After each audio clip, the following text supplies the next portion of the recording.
Hello everybody, the Rogue Merchant here, and today I'm here with the Superstar Fox. Hey, what's up guys? Welcome back to another video. And today I'm going to be in great detail telling you how to beat Skul the Hero Slayer. And I don't know anything about this game whatsoever, so I am literally kind of a nubcake, and I don't know what's going on. Yep, and so I'm going to be teaching you everything you could possibly need to know. And I'll start off with the mistress herself, the witch. So, as you can see here, whenever you talk to her, she has two options. You can talk to her for lore. I'm not going to be doing that, and I'm going to be clicking add trait. This shows you an entire list of a bunch of gobbledygook to the average person, and also in the bottom left you can see the Dark Quartz little meter down there. Now, the way Dark Quartz works is very simple. As you kill enemies and bosses, you get Dark Quartz. The farther into the game you get in a single run, the more you get. I see. Now, you can spend Dark Quartz on many things, but primarily for the witch, well, the only thing you can spend with her is on traits. Each one does its own thing. You can see right here, the very starting one is Mirror Transparent. This increases blue magic attack by 60%. Now, you might be wondering what magic attack is. I will explain that more very soon. Next is Stick Bone. This increases physical attack by 60%. Same thing, I will teach you about that in just a moment. Fatal Mind increases crit rate by 10%. Very simple. Now, as you can see, each one of these have a level, so whenever you spend Dark Quartz on this, you'll spend a little bit, you'll get a level, and you'll have to spend more to get your next level for it. I don't remember the exact values because it's been a very long time since I got them. Next is these three: Quick Dislocation, Fracture Prevention, and Ancestral Fortitude. Quick Dislocation reduces swap cooldown by 40%. I will tell you what swap cooldown is very soon once I'm done talking about these traits. Next is Fracture Prevention. It increases your max HP by 50 whenever you're at its max. Next is Ancestral Fortitude, which reduces Quintessence cooldown by 40%. Next is Nutrition Supply in the second to last row. This increases skill cooldown speed of balance type skulls by 60%. I'll talk about this as well very soon in just one moment. Next is Heavy Frame, which reduces damage received by power type skulls by 20%. Final is Spirit Acceleration, which increases attack speed and movement speed of speed type skulls by 20% and 20% respectively. That's a lot of speed. That is a lot of speed. Now lastly, in the final row, which have arguably the two most powerful things in this, which is not Exoskeleton Reinforcement. Now, Exoskeleton Reinforcement, when you swap, it creates a 20 HP barrier for 1 second, and if the barrier does not break, swap cooldown is reduced by 1 second. Very simple. And Reassemble is also even simpler. If you manage to die, then it resurrects you with 60 HP one time, or 60% of your HP. So if you have 100 HP, it brings you back with 60. Finally is probably the single most powerful trait in the entire game, which is Ancient Alchemy. Ancient Alchemy allows you to destroy scroll items and get up to 842 gold depending on their grade. Now, scroll items is technically any item in the game, but it's just called scroll items here. Now, The best one right here. The best guy's right there. The fox? Yeah, so just look at him standing right there. Yeah, he is. He does got a bow. Look at that bow. I mean, he's kind of... That's got to be the best character and the most useful one. Oh, he probably is, because I'll get to him in a very moment, though. First, I gotta explain to you guys what all that gobbledygook I said earlier was. So firstly, this is Little Skull, probably the coolest character in the entire game.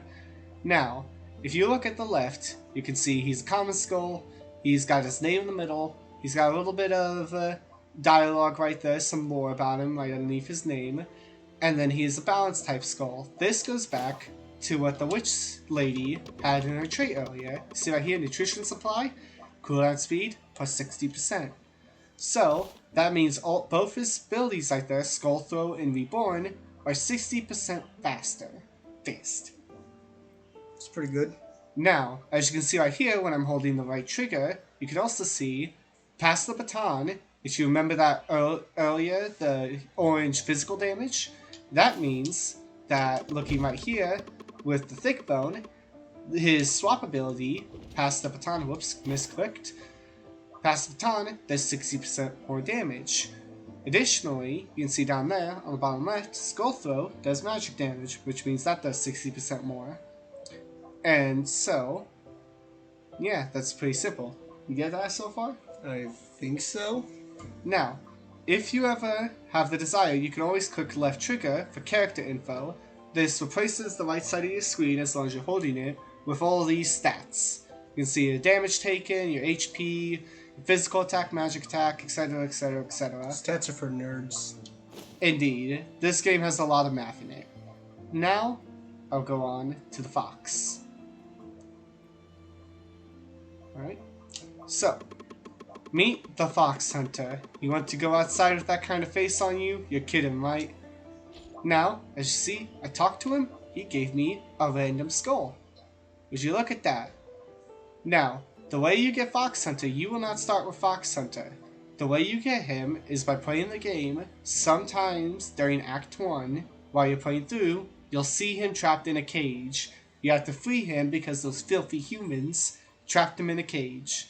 Once you free him, after you die or you complete your run, he'll appear back here at the Demon King's castle. So the skulls he drops here, if you pick that up, do you have it forever, or? I will have it until I die or I restart the run. Okay. So, he dropped Skeleton Sword. So, I can pick this up, and now I've got the Skeleton Sword. So, Skeleton Sword, as you can see, since he is a common skull, he has only one attack, or ability I should say. Now, you might be asking, he only has one ability, why does Skull have two? Well, Skull is, fun fact, the only common skull that has two abilities. Now, I'm going to show you what a swap is. So, if you press the left bumper, for my case since I'm playing on Xbox, you'll see he does a little spinning his club. And now there was a little meter that was going up like a clock, and now it flashed, and so I can swap again. And so I get this guy's little swap. And since I had the barrier and it didn't break, I got a bump in the cooldown speed. Now, when you are talking to the fox, after you talk to him the first time, you can talk to him again and spend 10 dark quartz in order to get an additional skull. This seems pretty cheap. Here. It is very cheap. Early on, it's a little expensive because you don't get much dark quartz in the first act, but it is pretty good. Now, he dropped arguably the best speed skull in the entire game, so I'm going to take Werewolf just for the, well, fact of this run to make it a little bit better for you guys. Now, whenever there's a skull on the ground, you can see I have three things I can do. I can hold down on the D-pad to pull up this little thing, the details. That'll show you the two abilities of the skull in detail. Basically, in the details it'll show you. You can also pick it up, or you can destroy it for bones, depending on its rarity. Common skulls are worth 5. Then rare skulls, which is the next rarity up, are worth 11. Unique skulls, which are the rarity above that, are worth 23. And legendary skulls are worth 44, which is the highest rarity a skull can be. What do bones do? Bones! Now, later on, there will be a spider lady after every adventurer fight and after every boss fight. Adventurers I'll talk about when I get to one of them. But the spider lady, Arachne, you can spend bones to increase the rarity of your skull. Now, to go from common to rare is 10 bones. To go from rare to unique is 30. And to go from unique to legendary is 100. Okay. Now, as you noticed, rare skulls are worth 11, so often it is pretty worth it, even if you only have a common skull but 10 bones, and you're not sure if you're going to keep that skull, to still upgrade it to a rare skull, and then drop it later on in order to sell it for 11 bones, so you'll gain 1 bone in total. Okay, that makes sense. Now, I'm going to talk about the cool guy, the ogre.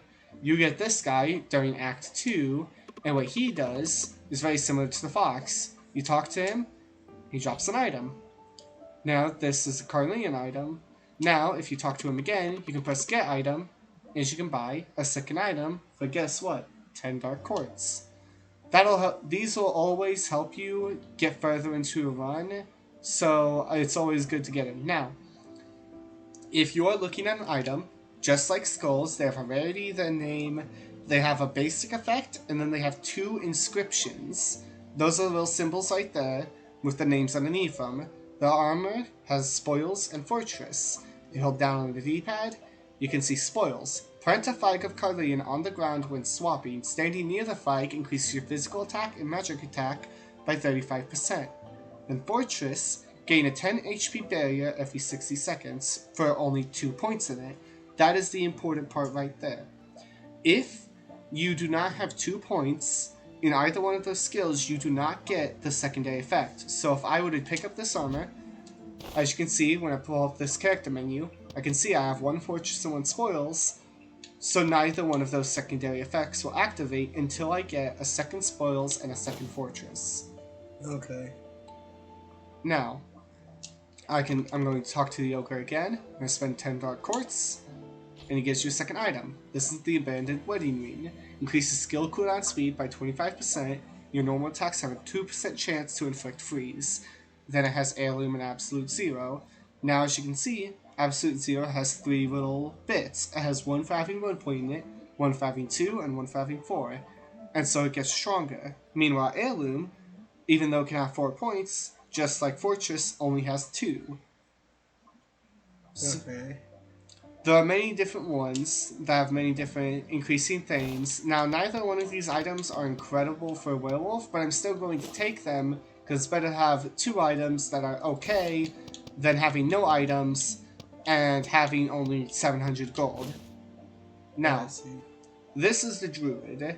You get this character during Act 3, but I'm not going to use his effect. Now, normally, what his effect would do, you talk to this little totem right here, and it'd give you a random effect that speeds up your progression through Act 1 through different ways. It can give you a shield, it can make it so that way after you dash, you get more speed, it can increase your damage, it can make you heal after a kill, etc. These are really good, and they make your Act 1 basically guaranteed if you're even decent at the game. But I'm not going to take it, simply so Act 1 lasts a little longer so I can explain it to you guys better. Now, I would tell you the character that's in Act 4, but he is simply for cosmetics at the castle. That is why my castle looks so nice, and why there's all these decorations around. But I think it's better if you guys simply get to experience him when you see him yourself. So, all your runs will start off whenever you leap off this cliff. So, I hope you're all ready for the journey ahead of us. Let's do this. Whee! Whee! So, now that I'm here with you guys, inside of an item room, I will explain this later on, but I'm doing this now so I can show you guys a few things. These are here test dummies, and what they allow you to do is damage them, you can test stuff. Now, you have your skills, which obviously can damage things, and you also have your dash. Dashing is very important, and so this will be explaining simple movement to you guys. Each skull has a different type of dash: power skulls, speed skulls, and balance skulls each. So, power skulls have a dash tackle, where you do a slower, short-range dash with more iframes, but it's obviously slower and doesn't go as far, and you only get 1, and it damages enemies. Speed skulls have a faster dash that you do twice, and they do little hops during. Now, certain items might have effects that, like while airborne, you get a special bonus. Speed type skulls can usually for a brief moment activate that effect by doing their dash. Now, balance type skulls, I do not currently have one on me, but those do just a simple sideways shimmy. They do basically, imagine the power type skull dash, but they do it twice and it doesn't hurt enemies. Now, certain skulls do have dash attacks as like a main feature, mainly the pike skull, which that makes it that way every dash counts as a dash attack, like the power skull's dash tackle, which is important for certain items. but I am not doing a pike run, so I'm not going to get into detail with them this run. That is, for the most part, the basics, other than the fact that every single dash has its own invincibility frames. That will be very important to dodging attacks throughout your run. For the most part, power type skulls, you want to dash into the attack to dodge it, while speed type skulls, you can usually get away with dashing away from it, and or dashing, what I do a lot is I'll dash away and then back in, like this. And then the balance type skulls, you usually want to do the same as power, so you'll go double into it, so that way you can stack your invincibility frames to make it easier to dodge. Do skulls have like a standard attack they can do as well, or just the dashes? They do have their basic attacks. Every skull has a basic attack unique to it. As you can see, the shield skull does a little slam down, and then if you press again, and then if you let it go, it does that. And every attack, for the most part, can cancel anything into a dash. As you can see, I was able to do the basic attack, and then I can cancel that into a dash. And so, for the most part, that'll be incredible damage for lots of skulls. You can also use your quintessences during animations and stuff. So right here, I can do an attack and then quintessence in it. And you can, for the most part, do an attack and cancel it into an ability. So if I'm sitting here with the werewolf, I can melee and then do a beast leap. That seems pretty simple. Indeed. It does get a bit more complicated depending on the type of skulls. Like certain skulls have attacks that leave them in animations or have lots of end lag. Like this one has a little bit of end lag. Not a lot. It looked like a lot more there because I immediately pressed dash, but it can get to quite a lot on end lag depending on the attack of the skull. I gotcha. So is that pretty much all there is on combat for right this minute? For right now, until we get into a bigger fight. Alrighty, so I guess we're jumping right into the first room then, right? Indeed we are. Meet you guys there. Plot twist, game crashes. That would be horrible. Now, you always get to see this little guy right here. He's trapped in some vines. Skeleton. Oh, little bone, where are you going? Are you trying to go into the forest? I don't recommend going in there right now. Look at what the forest has done to me. The ants are acting strange and the forest is aggressive. Well, ants are not really hostile, but let's just say that they're being very violent. The way they glare, I'm sure the humans have done something to them. After that day, so many humans have appeared in the forest. You really have to think twice if you plan to enter the forest. I mean, if you really have to go, that is. Be careful. So does he do anything or just give you flavor text? He's just a little flavor text guy. Okay. Now, you can see right here, there's two different types of rooms. This one's a skull room, this is a chest room.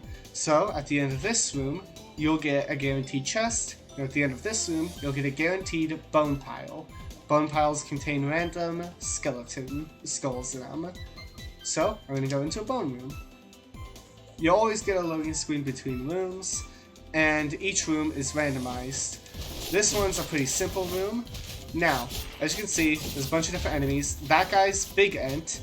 These little guys are little ants. And I like to call those little green guys up there root ants. So, what do you do in the... Do you just have to kill every enemy, or...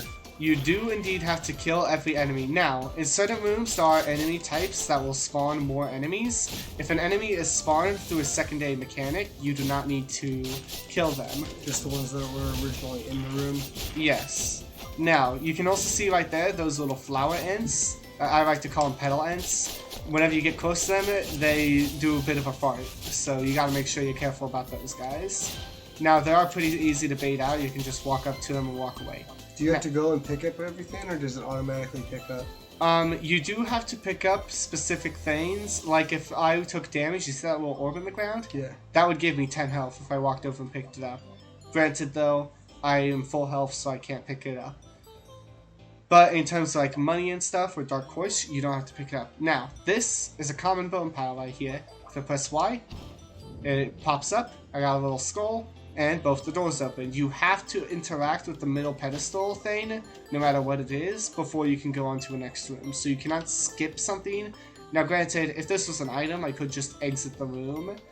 But it'll automatically trash whatever is here and give you the destroy reward. So since this is a little end skull, if I walk into this room, It breaks it in bones, and I automatically get the bone fragments. So you don't have to take it, you just have to interact with the pile. Yes. Now, if I was starting this game out and I went into a chest room, then the chest would, if I don't have the little thing to make it so destroying items gives me money, if I just exit the room, I'll get absolutely nothing. So if you're just starting this game out, even if you don't want any of the items there, you should always take them, because if you don't have Ancient Alchemy, they'll literally be worthless. And so for that reason, I'd recommend, if you're just starting the game out, to always take these rooms, which are just normal gold rooms. That was a rare bone pile, so I got the Genie. He's a physical-based power skull. I'm not going to take him, and I'm just going to take his fragments and enter this gold room. Now, as you can't see, sometimes you can only have one choice for a door. Usually if this happens, you'll only have a gold room, or it'll be a boss room. Okay. So, I'm going to enter the gold room, automatically destroys the Genie, and now, in this room, see, once again, a new random layout, and a little pedal guy right at the beginning. Now, as you can see, the enemies do really like to work together. You'll often find rooms with vast varieties of enemies. They'll be working together. As you can see right here, they have a little bit of a trap. There's this little mushroom that you can bounce on, but also a bunch of dangerous spikes that could poke you.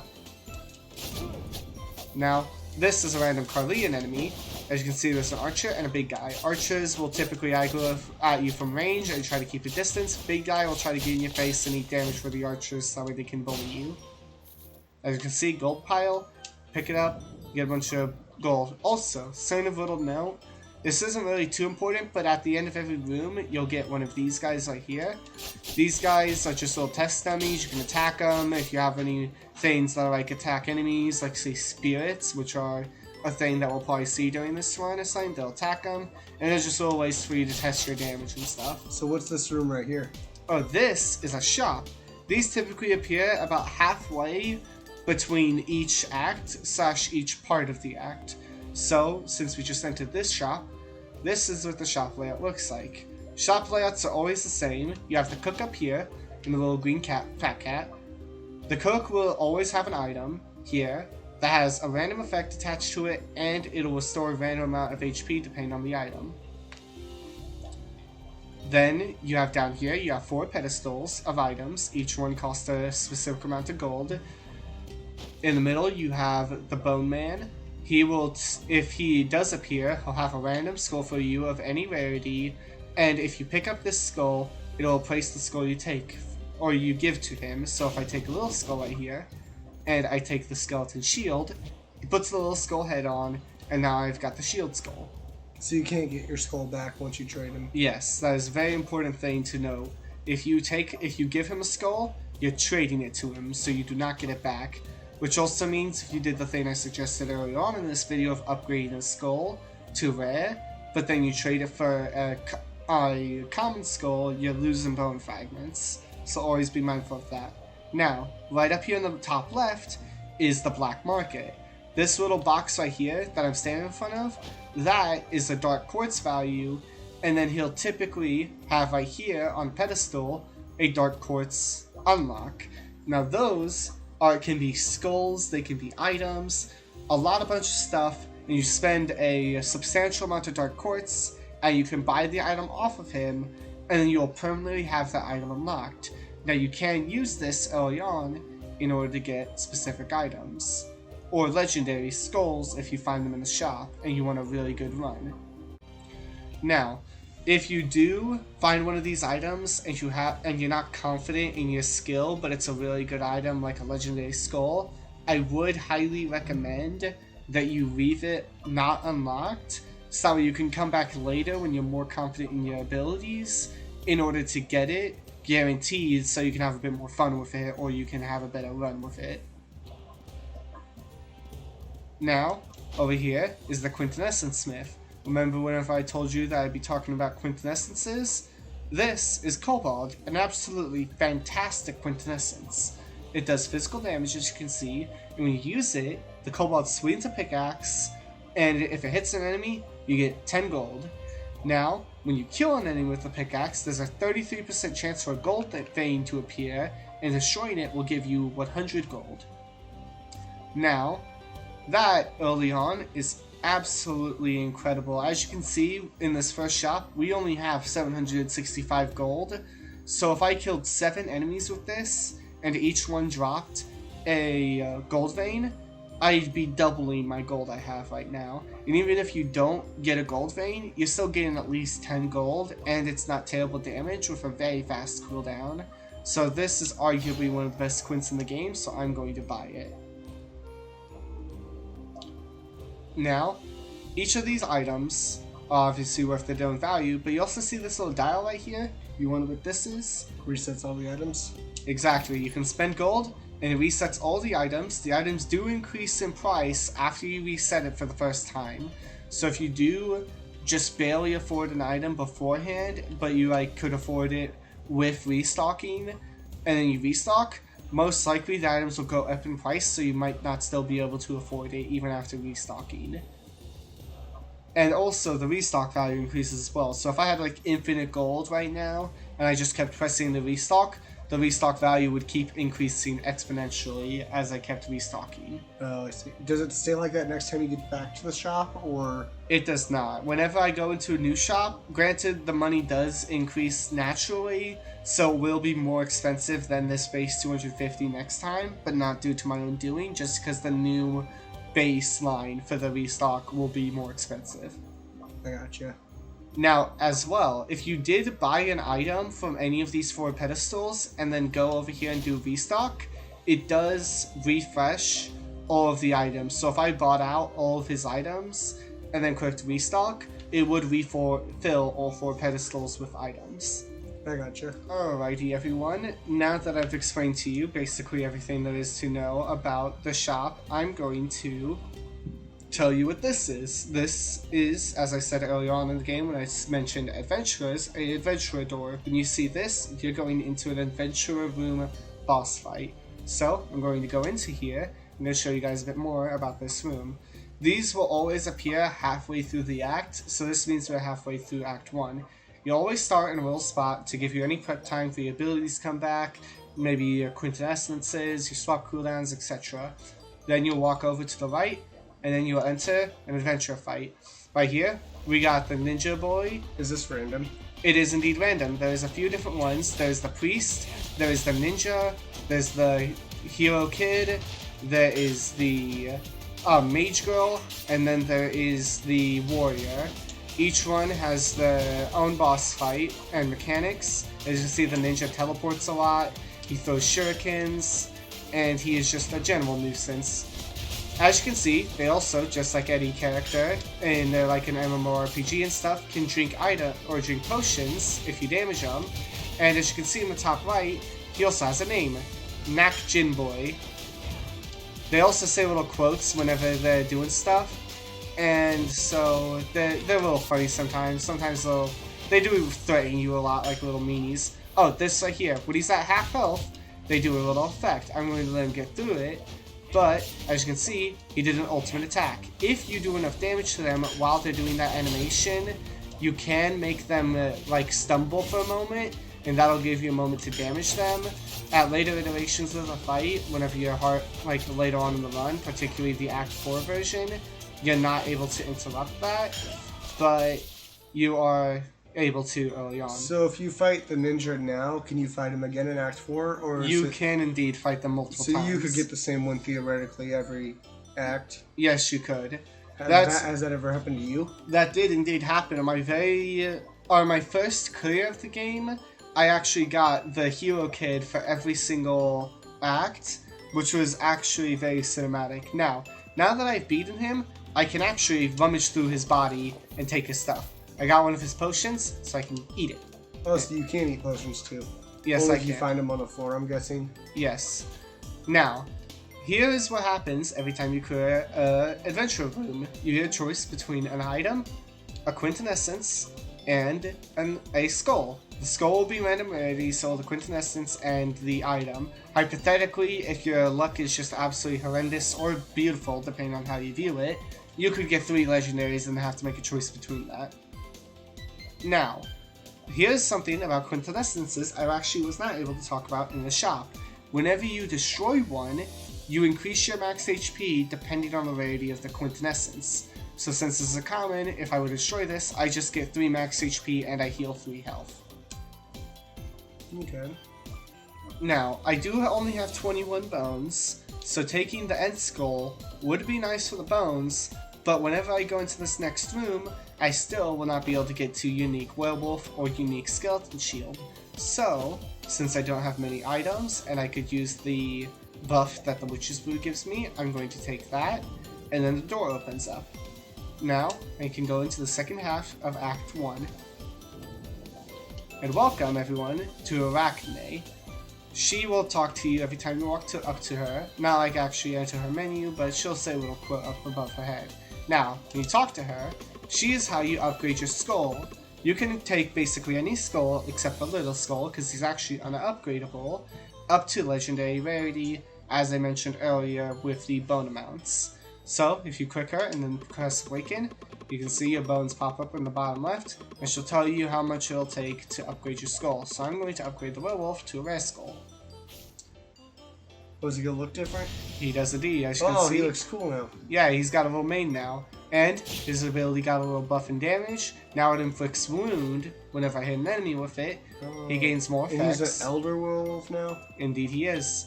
Now, so do they have a name change every time? For the most part, yes. Additionally, as you can see now he has a little stuff beneath his little base text. Increases movement and speed and dash distance by 10% when enemies are defeated. Increases movement speed and dash distance by 30% for 3 seconds.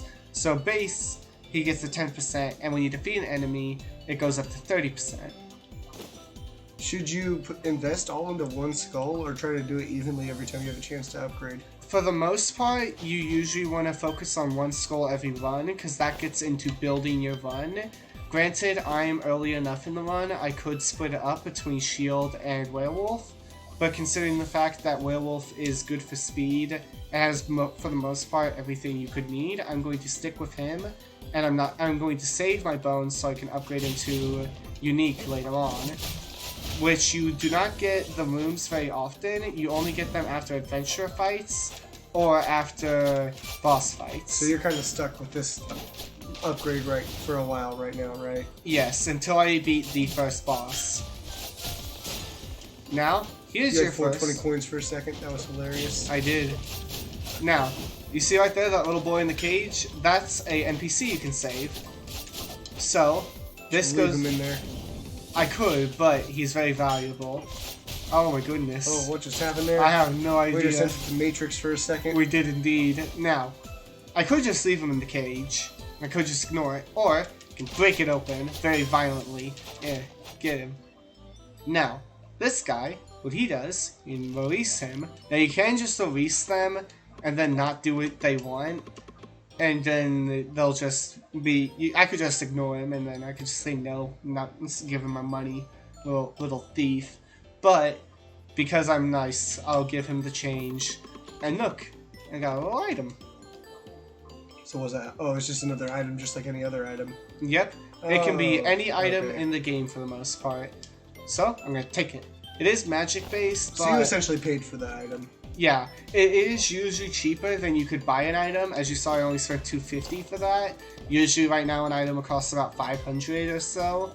Now, as you can see, it is magic based, and I don't have actually anything that does magic damage on me. As you can see, Shield doesn't, Werewolf doesn't, but it does have Duel and Misfortune, so if I just so happen to get another item with those 2 inscriptions, I can get those benefits. So I'm going to keep that on me for now.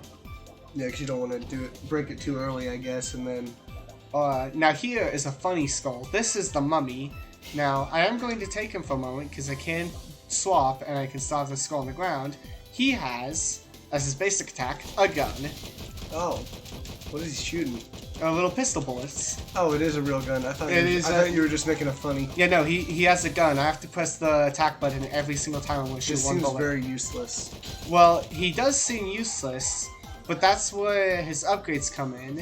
Whenever you upgrade him, he gets an actual assault rifle, and he gets access to a bigger variety of guns. So, he also... Whenever you upgrade him, like, into Unique and whatever... Yeah, into Unique and Legendary, he gets a bigger variety with each upgrade. Additionally, as you can see right here, when you look at his stuff, he actually is immune to all trap damage. So if there was spikes on the ground right now, I could walk into them perfectly fine. I can just ignore their existence. How useful is that? It's pretty useful in like Act 3, but in certain acts, like this act, it's not too useful.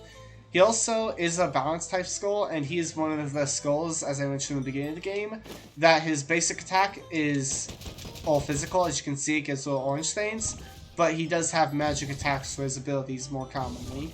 Oh, so you can attack the dummy to see what kind of damage it does. You can also just look at it, as you can see here. His mummy ball, it says blue, and it says magic damage. Okay. So whenever you pick up a Skul, if you don't know exactly what it does, it is always good to look at the details, just that way you can get an idea of its effects. Well, Matrix again. Yep, Matrix. I apologize if that's happening a lot on you guys' end. We're testing out a recording method for this, so I apologize in advance. Now, another room.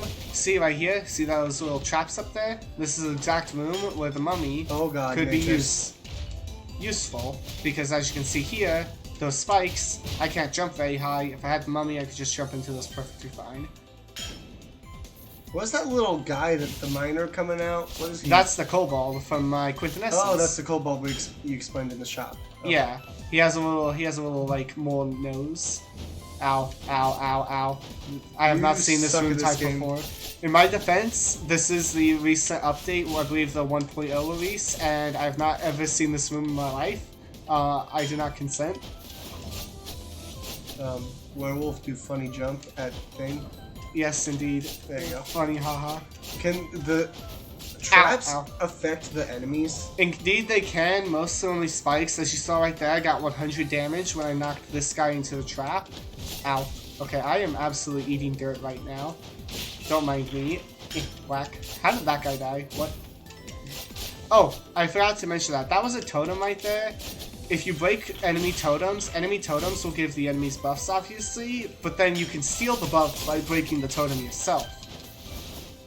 Well, as you can see, another shop room. Nice. It's only 2 minutes in now. Alright. Welcome, guys, to the second shop. So, as you can see, prices went up, and we have 2 incredible items right here. Beaker Raptor. Those are expensive. They are indeed expensive. We have not gotten many money rooms, so unfortunately things are very expensive, and we don't have much money. But, we have 2 dead items. Each are worth 562 and 422, respectively. So, I can buy Beak of Raptor, and oh no, I don't have enough money. Unless, I'm going to trash this item first, just to see if I have enough. I do not. So unfortunately, now, I could have 2 heritage and more mutant, but I don't like this item. Buy. Cringe. And, now I have enough for this, and oh look, it has heritage. So, buy this. Now, I have a 65% Quintessence cooldown speed and 35 max HP, and because I have 2 heritage, an additional 65%. So I've nearly doubled the already fast cooldown speed of the miner. Look how fast I can do that. Ooh, that's fast. Also, one of the most satisfying sounds of the game. Just listen to that again. Yeah, make it nice and loud. Oh yeah. Now, I'm going to start going fast with Act 1. Since I taught you guys most of the stuff you need to know about Act 1, I'm going to go as fast as I possibly can, just so I can get the boring act over with. This is the boring... Oh wait, that was actually fast. Indeed it was. Werewolf actually has no real end lag on any of his abilities, so you can basically spam them as fast as you can. I don't know anything about this game, but Werewolf looks OP. He is indeed busted. He is the speedrun Skul. Is he the best Skul? Like, not the best Skul, but if you're just playing for speed, he is the best Skul, because actually when you upgrade him to unique rarity, he actually gets bonuses for going as fast as humanly possible. I feel like speedruns on this game would be hard because it's still RNG. It is kind of hard, but there is ways you can manipulate your RNG. Specifically on the hard mode, which I'm not even going to get too much into, there are ways to manipulate your RNG and make runs more consistent. So, as you can see as well, Kobold doing work. I'm down 2 rooms, and I'm now at 1600 gold, mainly because of Kobold being amazing. So how expensive are items going to be in the next shop, roughly, in the thousands? Yeah, roughly about 1,000 per. I'm also eating crap right now, but that's pretty fine. As long as I don't die to the first boss, I'll be fine. What does this fox lady do? Oh, she. I completely forgot to mention her. She is the spokesman of the Mist. I think it's a she. I don't know. Don't cancel me, Twitter. But anyways, she, he, they... Whenever you talk to them, will give you a random buff that is permanent for your entire run. They gave me increased crit rate, and so now you can see there down the bottom left next to the little skull holding the two swords. I got a little sword kind of shield thing. Means I have my max crit rate has been increased. So excluding the crit rate by this, which is 5%, if I hold left trigger, I have a 30% crit rate. So since I have the 10% from the basic trait, plus the 5% from this, means that they gave me about a 15% permanent increase in my crit rate. More nerd stats. Yeah.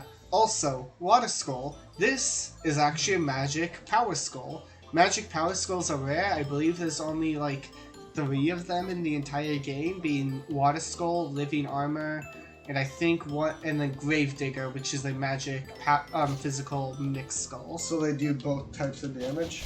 Gravedigger, yes, but Water Skull specifically does all magic, so everything it does pops up with the blue number. So how is it a water physical? Well, it's a physical, but it's a power type skull. Power type is just an archetype. Like speed? Yeah. Oh, okay. So... I thought it meant it did physical damage. You know, power just means it's a bit slower. Speed means it's fast, and because you balance explained means that it's a that's mix. like the shield skull you have right now, right? Yes. So what's happening here? This is the very first boss fight. This is Yggdrasil, Guardian of the Forest, but people call him Big Yig or Yiggy. Is this random or is it always? It is always Yggdrasil. Now, it's like you're wrecking him right now. Oh, this is phase 1, but yeah, I'm kind of wrecking him. For reference, guys, I have been grinding out hard mode, which is a mode you only get if you beat the game, and his fight is substantially more difficult in hard mode. How many times did it take you to beat the game for the first time, the full run? I think my first clear was about 40 runs into the game. So if you guys die a lot and don't complete your runs very often early on, that's perfectly fine. It is not to be expected. So is it literally just the witch stuff that allowed you to be able to complete it, or what all allowed you to complete a run? Yes, for me, because on my very first run, Reassemble did save me, and it did allow me to complete it. But nowadays, I could probably do it without. Though Ancient Alchemy was also a big savior for me in the run due to the extra money. Is it mostly just player skill that prevents someone from winning in that, or? For the most part, yes. Now, there is a bunch of items here. You see that big orb? That's a healing orb, and I would collect it. Dang nabbit. Well, I was trying to avoid collecting it because of this item right here, the Unknown Seed. This, each time 10 HP is recovered, physical attack and magic attack increase by 1%, and when it reaches 300, the item turns into a World Tree Seed. Now, after you beat a boss fight, you always get that free 70 HP right there. And for Ent, it's good to stay away from that item, or from that orb, just in case you get the seed. So that way you can pick up the seed and then pick up the healing. And that way you get a big bonus immediately of 7%. 7% doesn't sound like a lot, but it adds up. And then you also get a big bonus progress towards the upgrade of it. Is there skulls that specialize in healing to make that more beneficial? There is one skull called Ghoul. And Ghoul specifically, at higher rarities, when you take damage, you can consume meat in order to heal yourself a percentage of the damage you took. I see. Now, welcome to Act 2. I just fucking broke into this mansion. Now, as you can see, we have a boss fight, so Arachne is here. Oh. So, we can spend 30 bones. So every boss fight. Yes. Now, I spent 30 bones. It's about to look cool. Indeed. He just evolved like a freaking Pokemon. He did, and now, since I'm unique rarity, just like how a little skull had 2 skulls, I have 2 skills. So where'd all the other items you go? You just got to choose one item from... Indeed. Every time you beat a boss, you only get one item, so all the other items just get deleted from reality. So you can go up one more level? I can. Since I am now unique rarity, I can go up to legendary level, so I need a lot more bones still. Which is the big boy. Yes, Legendary is the big boy. As you can see as well, Rip Apart, it's a magic, it does the yellow number. So it is a bit of a oof that I got Rip Apart, because Werewolf does have a skill that is physical, and I'm doing physical Werewolf, but it's not the end of the world. So how'd you get Rip Apart? It was just random? It is just random. Each skull has a list of abilities. Some skulls do have specific abilities they're guaranteed to get. For example, the Samurai Skull has the single slash ability, which guaranteed pops up and makes it that way you can do the anime weeb single freaking you're about to explode attack. And so pop up a little demonstration of that. お前はもう死んでいる。 Thank you for that presentation. Now anyways, we're going in again, new room. Woo! Now as you can see, the enemies did get a little upgrading You're so fast. thing. Yep, I am indeed fast. I should probably, after this room, I'll actually explain the new differences we got into Werewolf. Now that we're unique ready. Now this is a maid lady. I hate these ladies. They summon more maids and they can bell you. That lady throws dishes at you. Slightly aggravating. So is Act 2 always based on this, like, aesthetic, or...? It is indeed. Each act is the same. So don't mind the misclick right there. Now, as you can see right here, he has the same thing as before. Increases movement speed and dash distance by 10%. When enemies are defeated, it goes up to 30%. It increases crit rate by up to 30% in proportion to the distance moved. So you see that little gauge right there? That's a white. Oh, yeah. If I have that at max, I have 30 extra percent crit rate, which goes together with this and the ability I got from the lady at the beginning of the game, meaning I have 60% crit rate, as you can see. Oh. More So- nerd stats. Indeed. Now, for the most part, you don't actually need to know how the stats, like, go up. You just need to know bigger number means better. So this is 50% damage. So if I had an item that was 30% and all my item slots are full, it's just usually better to take this for the bigger number. You don't have to put too much thought into it other than what's the biggest number that I can have. Okay. Oh, Little Bomber. Oh, this is beautiful. This is Bomber. Now, I'm going to take Bomber over Shield Skull. Now, you might be wondering, but Merchant, he only has blue. Why would you take a guy that has only blue whenever you're building melee stuff? Well, you see, Bomber can do this. He can explode. Oh. He actually cannot attack. I am pressing the attack button. He can't attack. All he can do is go boom. Kamikaze. Now he does have the ability Kaboom. As you can see, if I hold this button right here, if you press Kaboom, he explodes instantaneously, which makes you instantly swap and do a decent chunk of damage. So he is the best support skull in the game, arguably, due to that fact. Because you can just swap to him, run up to an enemy, and then press Kaboom. I didn't have it off cooldown, but swaps immediately, does big damage, goes back into your main skull, so you can just focus on one skull. His damage scales pretty nicely throughout your run. If you're building a magic skull, he's incredible. So is it even feasible to do a full run just with him as your main skull? Yes, you can. He does get a set more abilities that make his bombing better, and you can focus on swap cooldowns with like one specific skill, like here, Mutant. As you can see, Mutant increases swap cooldown speed by 45%, and swap skill damage is amplified by 35%, which includes his boom whenever his thing ends. So he is very amazing skull. Probably one of my personal favorites, just from a aesthetic based of what he does. Now, I would take Mysterious Apparatus due to the skill, or using the skill increases attack speed, but I'm actually going to take the Thorny Pauldrons. Now, the main effect does nothing for me, but it does give me another point of vengeance, or not vengeance, sorry, Fortress, and it gives me a point of excessive bleeding, which is very nice. Fortress will just give me a little bit more survivability I need, and the other effect, if excessive bleeding, just gives me a little bit more damage to work with right now since I don't have too much damage. I like how you went from one buff in the bottom of the screen to like a million. Yeah, that happens a lot in Skul. Also, boom.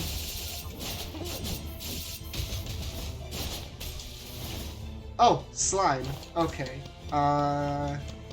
So, the way this little slime works is he will copy a random item you have in your inventory, a completely random. Oh, so you get the buff times 2? Yes, you get whatever that item Wait, where is. is the slime? He is right there. Let me move some of that out of the way. There we go. Oh, okay, he's a little... He's the king slime. Oh. Now, I did just buy the thorny pauldrons, but I don't want a second of them, so I'm actually going to trash the thorny pauldrons, and I'm going to talk to the magical slime, and he's going to get a free body, and then, Bob the Gook, what do we get? Ah, another Carlian armor. I would be upset about this, but that's another 15% damage reduction, a second point of fortress, and a second point of spoils. So, actually not too bad of an item to get. I thought it was going to be bad because that was the first time you got in the run. So I saw that and I was like, oh, nerd. Now, oh, this is a fun room. So what's going on here? There's a bunch of spikes on the floor, and those guys charge at you, but something funny you can do is if they decide to charge at you, you can just use the spikes against them. Oh, that's pretty elite gamer move. Do the spikes do more damage than you can do yourself? Sometimes yes, sometimes no. Whenever something like that happens, you can just delete them instantly. So that's a little good, like, tidbit. Oh, we're at the second adventure fight. And Now, how many adventure fights is there? There's 4? there's 4. Okay. Now, something you'll notice immediately when we walk in here, there's 2. Angela X3, so I guess Angela 13, and Setbaya. And there's always 2 different ones? Yes, and whenever you reach the 3rd act, there'll be 3, and whenever you reach the 4th act, it's actually 1 again. So whenever you did your run where you got the same person every time, you still had interacted with different ones, it was just that one person was always involved somehow. Yeah.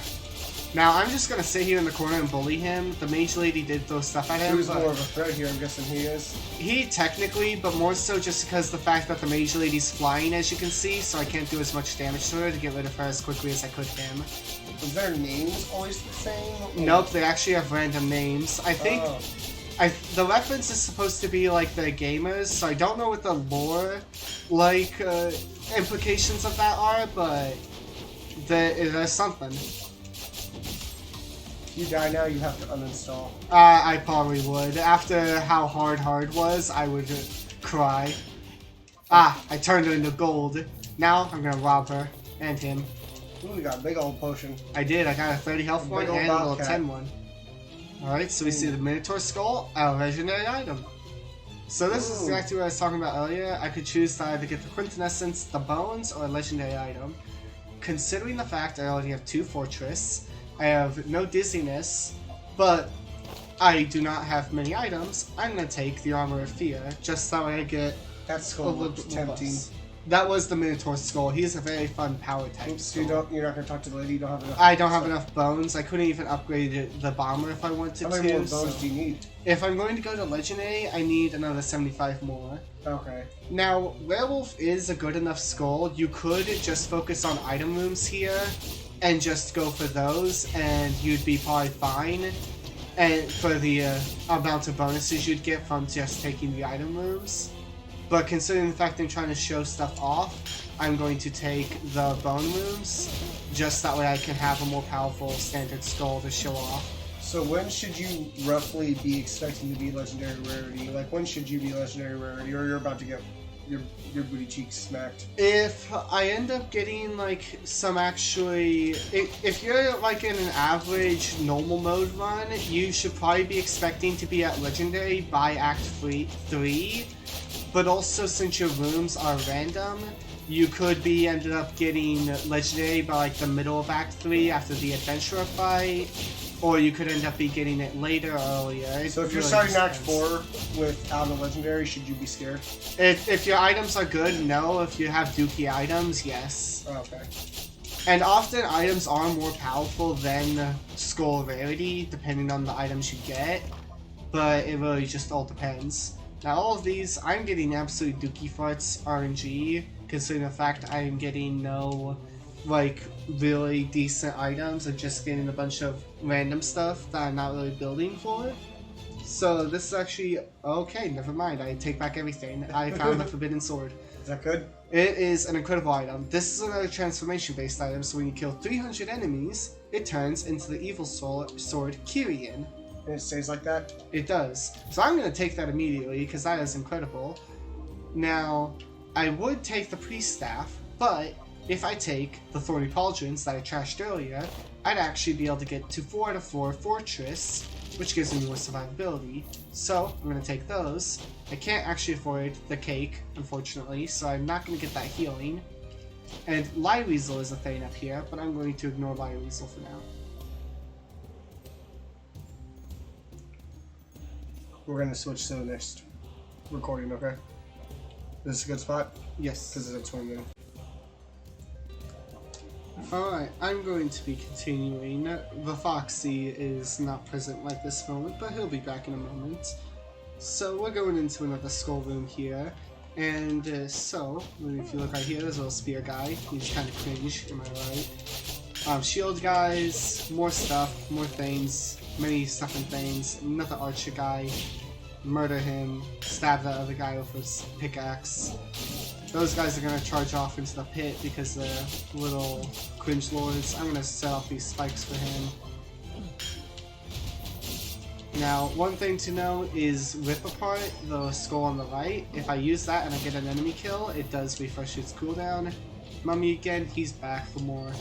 Go into another skull room.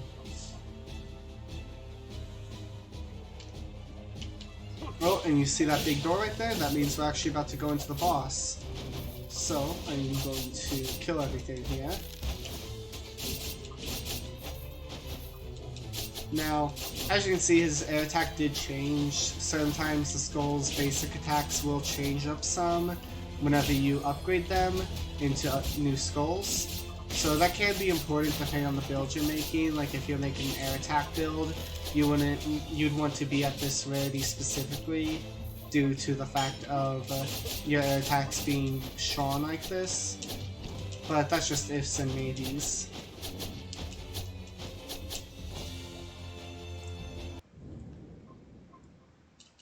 Now, you always have these little run-ups every time you go into a boss room where you're like entering towards the door. As you can see, its architecture is a bit different here.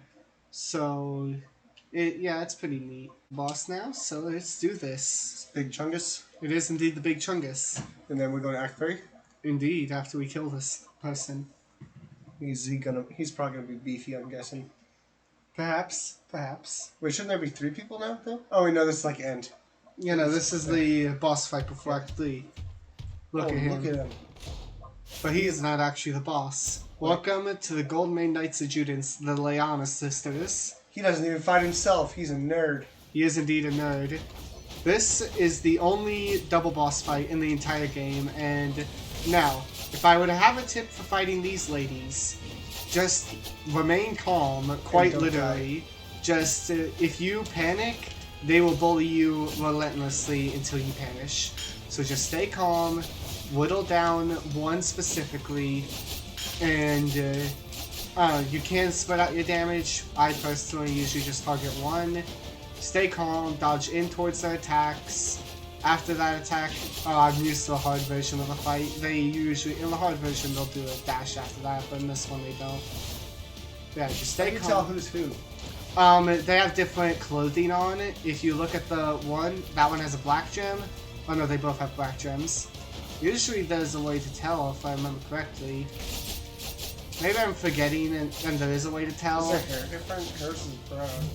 Oh yeah, I think that's it. This one's got brown hair. I think the other one is brunette. Ooh. This is, oh, there you go. Dead.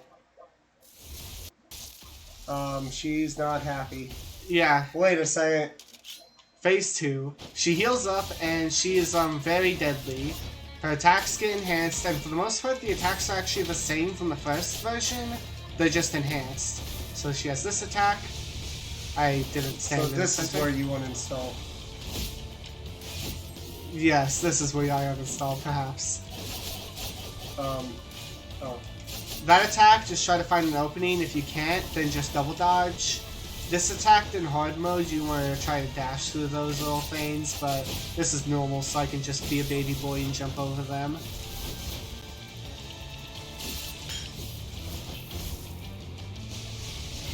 Kaboomer. Oh, there you go. I freak out. Kamikaze. Ooh. What are you gonna do about it, nerd? How can you just touch those? Because I'm dashing. Oh, yeah. I was gonna say, I don't feel like you should be allowed to do that. And dead. Gamed. Third phase? I wish. But no, they just disintegrate. That would be funny. I would have cried in my first playthrough. Now, Did you just barely beat them? Yeah, in my first career, I barely survived this fight. They are probably the hardest fight in the entire game, for at least for new players. The final fight does become the hardest after once you kind of know what you're doing. Okay, hi Archdemon. Is that good? It is good if I was doing magic, but I'm not, so it's kind of cringe. Though I don't have a good quintessence, and I don't really need anything else here, so I am going to take Archdemon. I'm going to say bye-bye to Kobold for 3 max health. No, Kobold! You have served your purpose. So is this actually going to give you any benefit? Destroying it did give me 3 max HP, so That is was a benefit. literally the only benefit. Yeah. No, you're not going to actually use this quintessence. Well, I mean, I am. It is still really good damage. Oh, it does. It just does magic damage instead of... Yeah, it's not going to increase in damage at all, except for, I guess, the magic seed that I have. The magic bean sprout. Right. So, Act 3? Indeed. As you can see, we're going to uncover... We're in, like, Whoa, the dungeons. what the heck is happening That's right the here? Archdemon right there. That was scary. Now, this, in the part of the story, is like the Dark Court's research labs. Labs? Not labs. Labs. Also, this guy right here. This is another random NPC you can rescue. If you talk to them, you're able to use them to spend gold in order to re-roll your skills. So, if I was with Werewolf, I could re-roll both the skills to get 2 random new ones. I'm not going to because Beast Sleep is amazing, and I want to save my gold.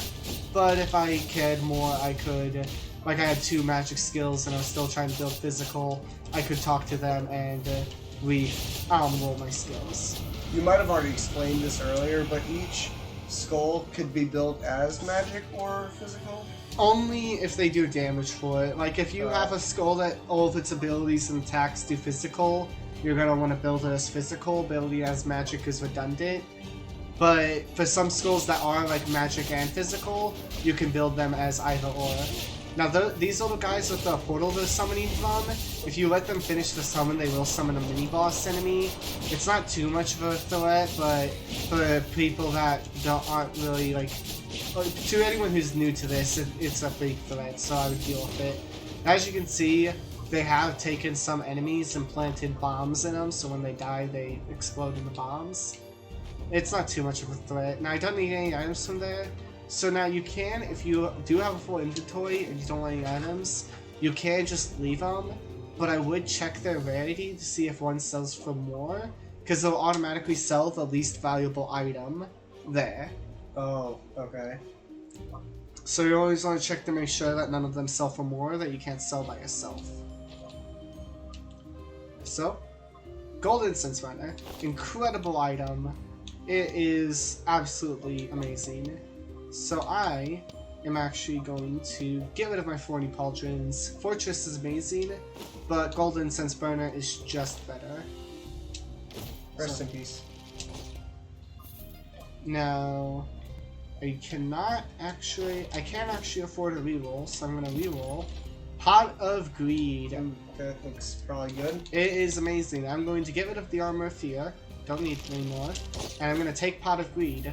Pot of Greed, what this does is, for each legendary skull, quintessence, and item increases physical attack and magic attack by 30%, stacks up to 120%, and when you reach the max effect, you get 1 random legendary. I'm already at 1. I'll be at 2 whenever this is upgraded. Be at 3 whenever this is upgraded. 4 and 5. Okay. That looks pretty sweet. Yep.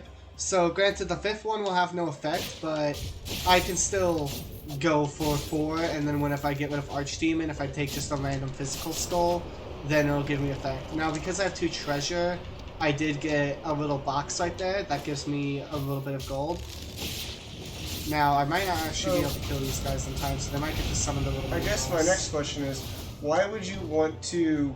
So completing runs. Obviously, we're trying to get the quartz to upgrade our. What are they called again? The traits. The traits. But what else? Why else would you want to complete these runs? Like, what else is there to earn or get, or bragging rights? Just the end goal is to beat hard mode, I'm guessing. Yeah, it is a roguelike, so your end goal is just to clear it. Potentially do it faster if you want. But your end goal is just completion most of the time. Okay. So really, your only power scaling is your traits. That's the only thing that really moves from run to run. Yes. Now, I am at a point. I have 91 bones exactly. If RNG hates me, I will get a common skull here and I will cry after this fight. If RNG loves me, I will not get a common skull and I'll get literally anything else so I can upgrade my wolf to legendary. And then we get to see the big Chungus. Indeed. Now, something as well, whenever you upgrade your skull to legendary, if you're not focusing on upgrading 2 skulls, which you never really should in normal mode, you should always be focusing on 1 skull in normal, you can then use the rest of your time of your run to just get item rooms. So that's why it's important to try to max out your skull as quick as you can, so you can just get item rooms. I see what you're saying. Also, something I didn't mention earlier is your luck of getting rare items does scale with time in your run. So if you're at Act 3, you're way more likely to get a rare or unique skull and item than you are to get a common or such. So you're at 31 minutes right now, or not 31, you're about to be at 30 minutes. Is that like good time for where you're at, or is that kind of slow? It's pretty decent time considering the fact that this isn't one of my better ones for normal mode. But if this was like me doing when I was playing normal mode a lot more, this would be kind of a dookie time. Kind of a slow run. Yeah. What is the world record speed run? Do you happen to know for? If I remember correctly, the world record speed run for normal mode is around like 10 minutes. Holy cow! And it does involve werewolf. Now, I did get samurai here, and so this is where the part I could either pick between bomber or samurai as my secondary skull, because bomber would give me 11 bones. And so, what does samurai give you? Samurai would give me 23, but it also provides a good secondary skull to use whenever I'm swapping between skulls. So I do like Bomber. It is just a better choice here to leave him, take Samurai with me, take the bones from Bomber, and still upgrade Werewolf. I see what you're saying. That way you're ending up with a better secondary. Yeah, because Bomber is good, but Samurai will do more for me. So now he evolves into his final form? Indeed. Pikachu. Yeah, I don't know if that's a Pikachu. It might be a shiny. Yeah, I think it's probably just a shiny Pikachu. Yeah. I didn't know they looked like that when they were shiny, but... Yeah, he might have gotten into a bit much toxic waste. I mean, I wonder if he can still use Thunderbolt. Does this count? Probably not. I think that's a little stronger than Thunderbolt. So it looks like about an Ash Pikachu Thunderbolt. Yeah, probably. I mean, at least it's not like Thundershock. This joke is dead. Yeah, it died the moment it was born. We're still in Act 3, right? Let's change the subject. Yeah, we are in Act 3. Oh look, Ancestral Bracelet, Knight's Determination, and Passed Down Scabbard. All are cringe. Yeah, those don't look good. I still only somewhat know what's going on now, and I still don't know what's going on, if that makes sense. Yeah, Knight's Determination is a pretty neat thing. It is a better item for hard mode, but since I'm in normal mode, I can kind of just focus damage and not worry about survivability, and I'll be fine. See, this is the problem I feel like I would have as a new player, is I see these items and stuff you're using in this run, but then like playing another run, and then you're like, oh, I have to use all new stuff. Now I don't know what I'm doing. Yeah, that is a bit of a problem, but most likely you'll figure out what most of the stuff does by the time you get a run that's actually good enough and you know enough of the game to complete it. Now, you have a new NPC, little halfling girl. She is probably the cutest NPC. She's got a little bird on her head. And, look, a little flower. She can give you a lot of different healing, and this one gives you full health. Oh, cool. Oh, and it triggered Pot of Greed because I upgraded my seed to Legendary. So now it dropped to Doomsday. This is usually just a meme item, but I think I'm gonna take it for the funny, of course. So what does it do? Let's read it off. Creates an apocalypse every 44 seconds. Apocalypse reduces all skill cooldowns by 5 seconds and triggers an explosion after 11 seconds, dealing fixed damage. The explosion damage is proportional to physical damage dealt to enemies between the apocalypse and the explosion. Oh. So, I am going to get rid of Beak of Raptor. Because I do not need a third point of heritage, because I don't You've get... had Bigger Raptor for like the whole time. I have, but it's not too useful anymore. And more trash. Now, Metal Box is normally a really good item. Unfortunately, I'm already past the adventure fights. So, since There's I no only... more adventure fights? Well, there is one more, but it's only one adventurer, so I'll only get a 20% damage bonus. So it's not really worth it. Yes. So, we are now at our next item room. Yay! Attendance Pauldrons. That's a Courage Fortress item, so goodbye one of the Colleen armors. Boom. Sage's Time, Skul cooldown based item. And it also has Masterpiece. Masterpiece is a pretty good thing, but it's not amazing. Granted though, it is definitely better to have that one second point of Courage, so I'm going to take it over the other piece of Carleen armor. All the rest of this is kind of meh. Priest Staff is pretty neat. Antique is really good nowadays, specifically in hard mode. If I wasn't holding on to Doomsday and Kyrian and all that, I would probably take this. But once again, survivability is kind of irrelevant in normal mode. So now it kind of seems like we're getting into endgame, so what all's left is in this run?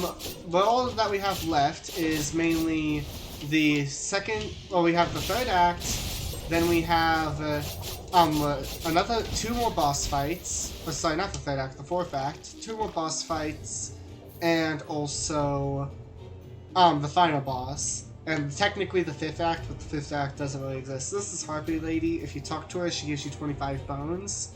I will talk to her just for the sake of this run, but it doesn't You're really done matter with bones for the run though, right? Yeah, and since Samurai is my second skull, I don't really need the bones whatsoever, because it's not like I can upgrade it at all.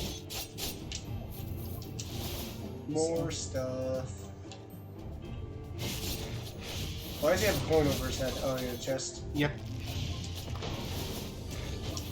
There's just constantly stuff exploding on the screen. Indeed.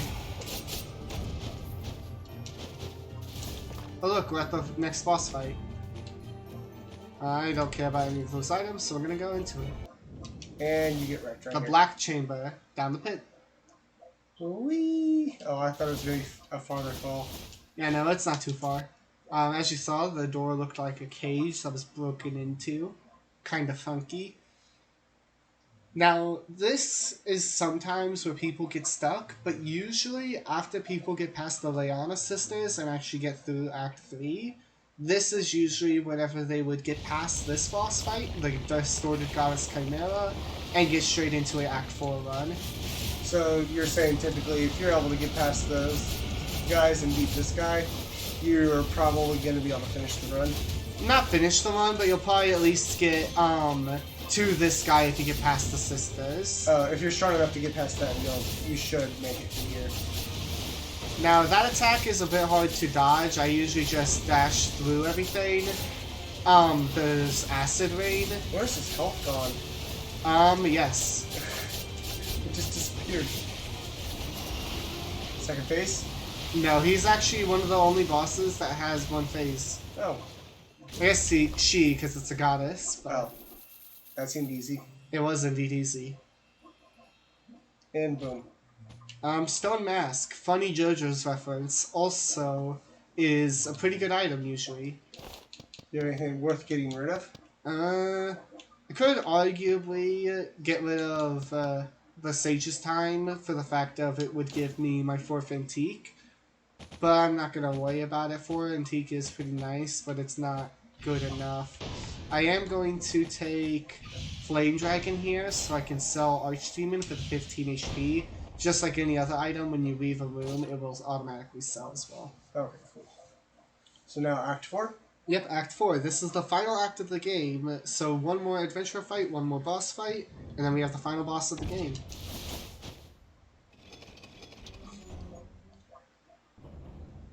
Going up the elevator. Indeed, spooky elevator sequence. Will you have a shop fight before the next? I will have multiple shops, yeah. There's 2 Okay. more shops in this act, so...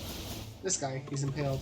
Skeletobius. Before we go into the next one, could you show us just your set before Act 4 to kind of show Indeed. what you got going on? So, I have 2 good skulls. I have Werewolf, the Eternal Werewolf, and then I have the Samurai, Flame Dragon.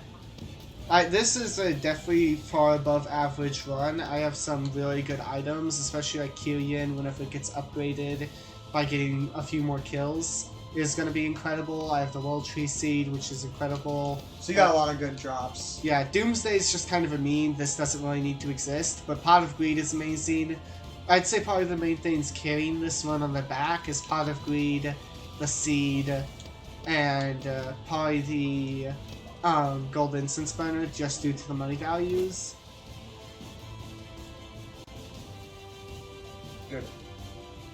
Alrighty guys, we're into the next room this is the first room of Act 4.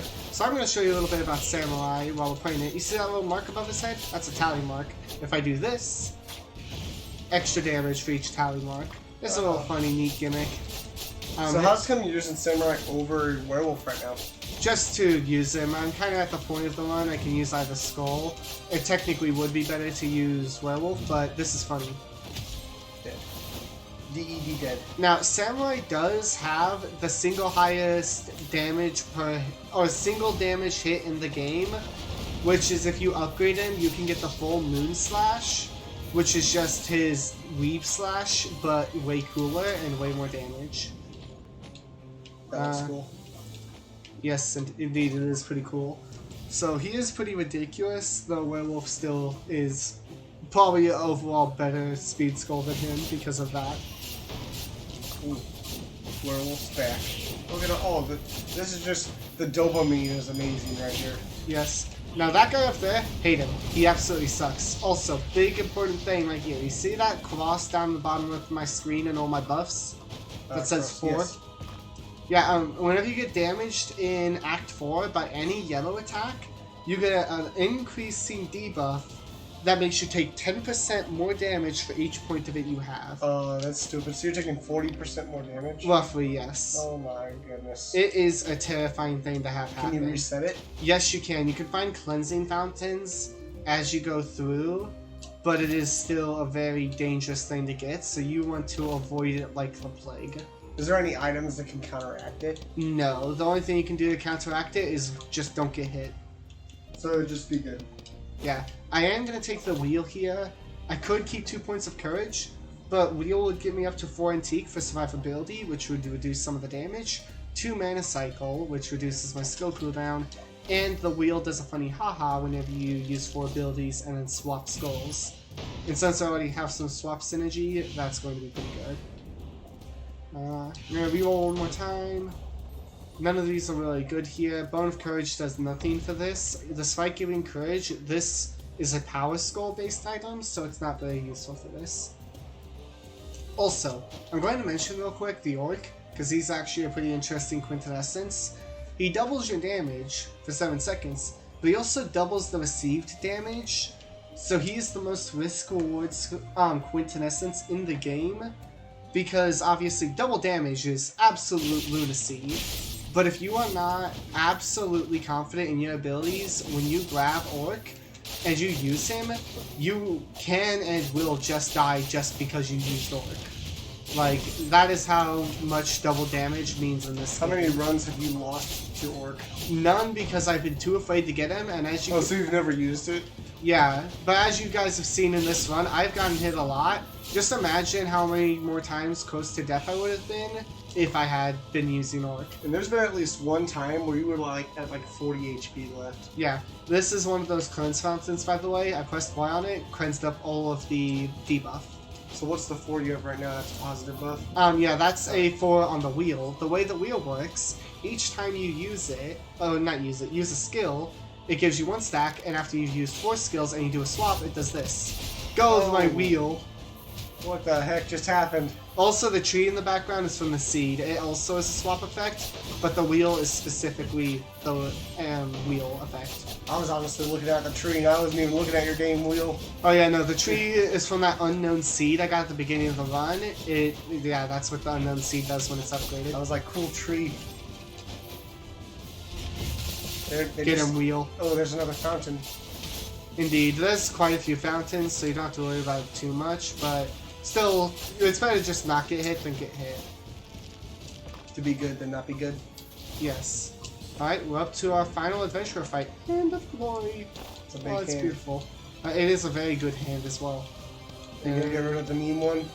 I'm not gonna get rid of the memes, I don't think, because I don't need a 5th antique. I'm just trying to see what antique I could get rid of. I can't get rid of Greed, it's too good. I could get rid of Wheel, but that gives a 2nd mana cycle.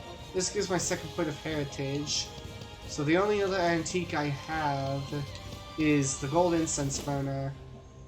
And this does so much damage, so I do think losing the treasure, actually no, I'm gonna ignore the hand. I'm gonna keep the health and I'm gonna ignore the hand.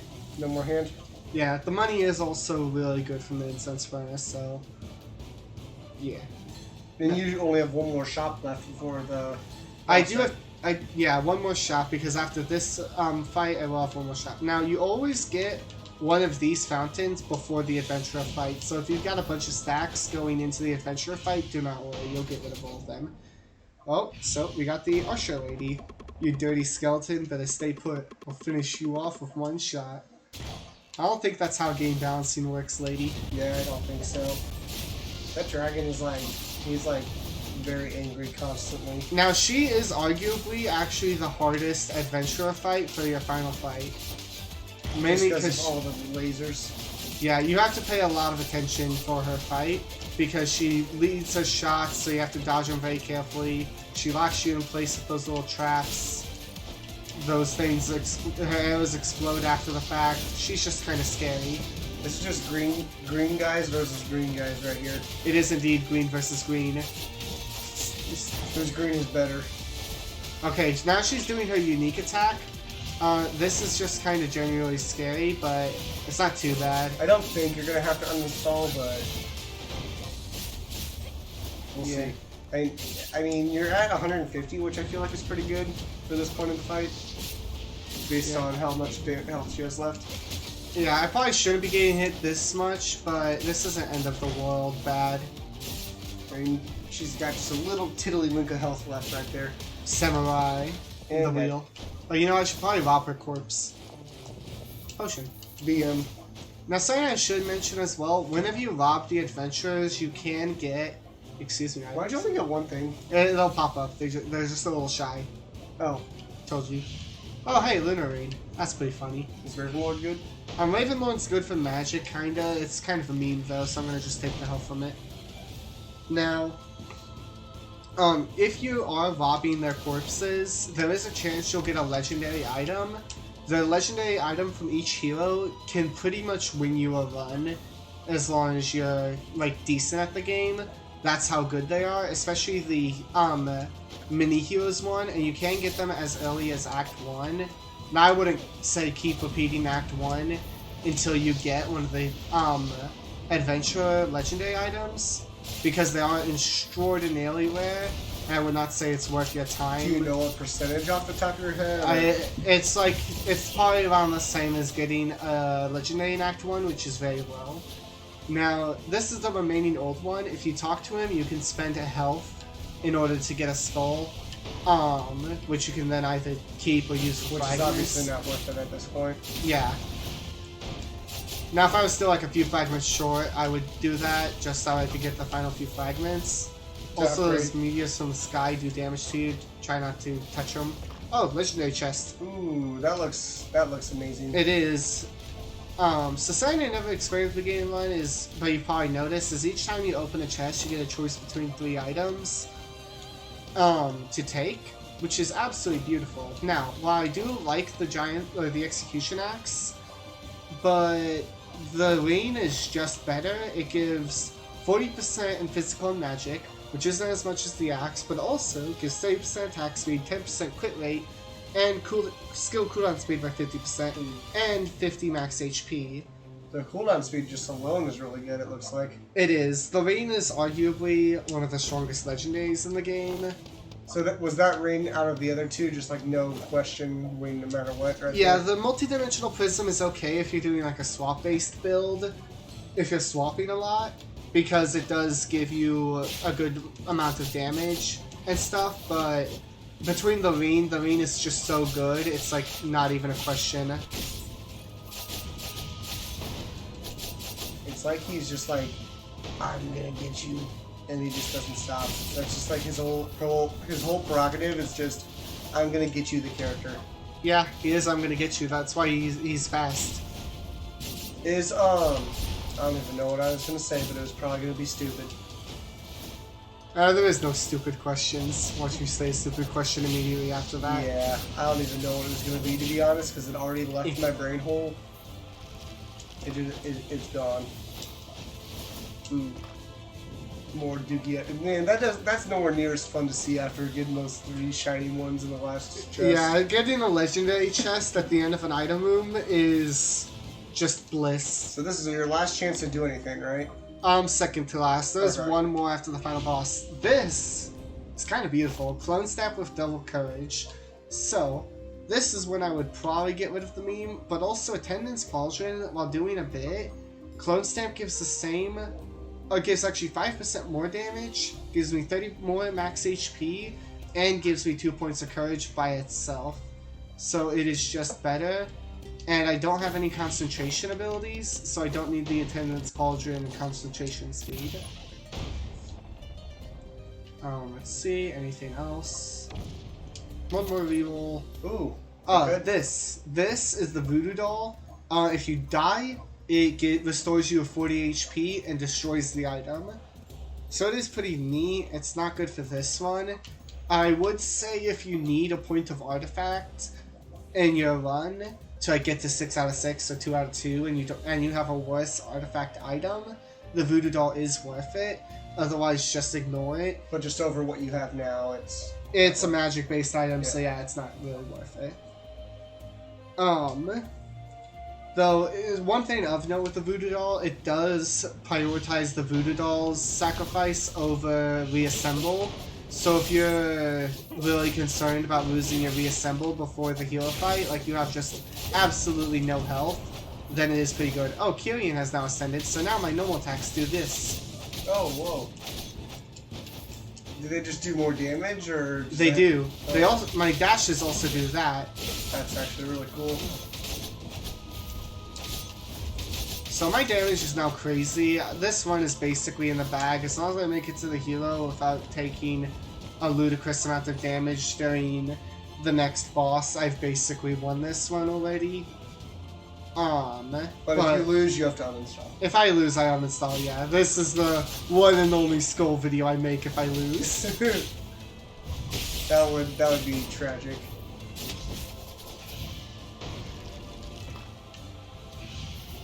Kaboom. It's gonna be Kaboom now, I think. Oh, there's Kaboom, yeah. What's that shiny thing right there? That's a little invincibility bubble. Those appear a lot in the second half of Act 2. They just make the enemies that have a bubble immune. Wait, Act 2 or Act 4? Sorry, Act 4. Wrong number. I was like, wait, we're in 4, right? Imagine I just tell you now that this is Yeah, actually I Act was 2. gonna say, plot twist 4. Oh! Oh, shiny again! Ooh, Infinite Bone would be pretty funny, but it's not that good. Also, this is what Kyrian looks like. It becomes the Kyrian sword. It's a funny meme, but hey. Yeah, I was gonna say plot twist. We're 43 minutes in, and you're like, oh yeah, by the way, We're halfway done now. Granted, this has been way longer than 40 minutes for you guys because there's been a whole bunch of other segments during this. But hey, we don't talk about that. We just pretend nothing else happened. For us, this has been even longer than you guys. Yeah, we've been here for like 2 hours almost. Over 2 hours. But hey, final boss. Not final boss, second to last boss. Oh god. When does it end? Well, I mean, luckily the final act is like 2 seconds. Oh. Really? Yeah, you just kind of walk in a line. Do you have to do anything other than And walk you have to punch a few guys in the face. Literally just have to punch it. Okay, you suck at this game for not being able to do that jump. Listen here, okay, I'm a wolf. I'm not good at wolves are not known for their platforming skills. No, not usually. Welcome to Whoa. Saint Joanne, Archbishop of the Leonia Order. So is he the final big boy, other than the walking in the line big boy Yes. that you just mentioned? Walking in the line big boy. I'm just gonna stand here. Look at and that do Chaos this. Emerald he's got right there. He does indeed have a Chaos Oh, Emerald. there's two of them. I just noticed the other one. I was looking at the one his hand was on. Yeah, those are Dark Quartz crystals. So they've been fucking around with stuff they shouldn't be. And so we're kind of just saying, hey, stop it. What is there more lore than just go and punch people? Or Yeah, there's a if this was your first run of the game, there would be cutscenes before each boss fight and after each boss fight. So it's not just come and punch people and Yeah. just assume what's happening. And this one actually monologues to you before you enter the fight. Oh. Well, actually, you technically enter the arena and then they monologue to you. So this is the second phase of them. I'm just gonna dragon. They teleport around this arena. If you stay on that very bottom of the arena, you do get bad touched. It seems like you're doing pretty good against him. I did take 100 damage, which is not very cash money, but it could be worse. Uh-oh, black hole. That doesn't look good. That looks like it's the super bad touch. It is the bad touch. I'm just gonna... Oh, by the way, as you can see, whenever I do that dash, it inflicts wound and bleed. Wound is basically a preemptive to bleed, and when you inflict enough wound, you proc bleed, which is like a big chunk of damage. Okay. It there is bleed scaling. What's going on here? This is the super attack. They're immortal during that, and they do that around half health. That was kind of. You want to come up from down there? Fine, I'll come down and poke you a little. He's just like, I can do every attack that I want, and you have to deal with it. Okay. Dragon. Oh, that dragon scares me whenever you go set it off sometimes, because it looks like... Sometimes I can't tell what's your damage and what's their damage. Yeah, Oh, he's dead. and now the fight's gone. You blink and you miss it. The dragon does do a lot of damage. So what's the point in even getting gold whenever you're basically done? Well, there is one more shop. Oh, yeah. Ah, Glacial Blaker. Blaker? Blaker. Breaker. Breaker. I don't really need anything here, and the 10 health from Ancient Weapon Master would be nice, but I'm gonna just take the money so I can afford a healing item and maybe see if there's like one last really amazing item in the final shop. Why don't you just get a god roll and there's every best item ever? I would kind of cry because I can really only afford like one item even with 8,000 gold. So this is the final run up to the final boss. This is like his sanctum, so he's got a bunch of these guards. How much harder is the final boss than the one you just fought? Yes. Oh. So... there is a non-zero chance I could, even with this run, lose to him. So you said the first clear you beat those ladies was the first, like, time you actually did a full run, right? No, it took me many runs to still beat the final boss. So how many runs did you fail after the boss you just fought? After the boss I've just fought, I think I failed 2. I think I got to that boss 2 more times and then cried still.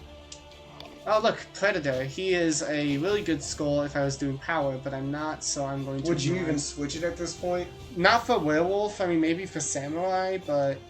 You don't have enough bones to make it worth it. I mean, for Samurai, he's a unique, so he is the same power as Samurai, and he's an arguably better skull than Samurai. I'm just gonna keep Samurai for the sake of the run. I gotcha. Now, let's see. So now you perish. Hopefully not. I would kind of cry. Oh yay, money you can't use. I should have left the box just for the funny. Door. And since I can't really get much more use out of it, go, my Wheel of Doom. oh no, the wheel is back. It's like a big old wheel of cheese that just doesn't taste good. Get him, Wheel. It's still going around. Get him. This seems obnoxious using a wheel. You're getting the chest? Yes. Why? Because it adds to my stats. Oh, sure. Does it actually? I think so. Oh, okay. Alright, There's welcome. the big bad. Yeah, he's just standing there, menacingly. Does he also monologue to you? He does like a very quick monologue. Because he's too school for cool. Yeah, he is too school for cool. While loading screen is awkward. Yeah. It's like, oh, here's the final boss. Crickets. Yes. That Oh guy's my just going. goodness. Yeah, look at Little Skull go. He's got a long run ahead of him. Oh, There we go. longest loading Oh, screen. look, he's got a book, guys. the first hero. Yeah, he's the first hero, canonically. He's also very sick. He coughed up a little bit of blood. Ooh. So he's sick and he's still, like, super powerful. He is still canonically the strongest character other than you at this point. full of nuts. So is your school good, or like, who's the good guy? You're technically good. Very loud sirens. Very big spoiler alert. He is your father. He's your father and you're dead. Yeah, you're dead. You're a kid. You got murdered by some of those people. So basically, very quick, like, explanation, 30 seconds of all the lore. The Leonia Order of, like, the goddess is actually basically a cult, and they killed you and framed the Demon King for your killing. So then the first hero went to war with all the demons, thinking that they killed his son, which is you. And so, yeah, he went to war and got sick somehow, probably by poisoning by the cultists trying to, like, usurp him for the Leonia goddess. Oh, that was a lot of war. Yes. Also, the last attack that he did with the big explosion. Quick little tutorial for that. Go into the corner opposite of the side of the arena he's on, and every time you see the red flash, just run away and hide. Do a double dash if you're using a speed or balance skull. Gold armor. Welcome to phase 2. The How many sword phases of is 3. there? Oh god. This is the sword of Carleon. I actually have not done this fight in like months, so this might go horribly wrong. Oh, you don't have to fight him in hard mode? Not this version of him. You have to fight a much harder version of him. Oh, so this should be easy, right? I mean, considering the fact I haven't fought him. Oh yeah, since he's sick, you get to beat on him a little bit right here. That's nice. He comes down from the heavens. He's got like Super Saiyan powers. Watch out for Big Sword right there. That does like 50 damage. Uh-oh, he's put me in the boxing ring. I don't want to go 2 rounds to fight Tyson. Oh god. Well, you have to uninstall. Find out next time on Dragon Ball Z. You let me out of here. You bad man. Ah! Oh god. I think I have enough health I can actually just sit here and take. Uh-oh, I don't know what No. this attack does. Oh no. Okay, it's just Creeping Thunder. Yes. You have ow. 42 health. This is very bad, right? Can you get health back? No, I can't, but I do have my second life still, so this isn't end of the world. Okay. I'm gonna try to not use my second life just for the sake of the viewer, but... Oh goodness. Oh, oh no, are you dead? No. Oh, he's dead. I kept my second life. But this isn't the final phase.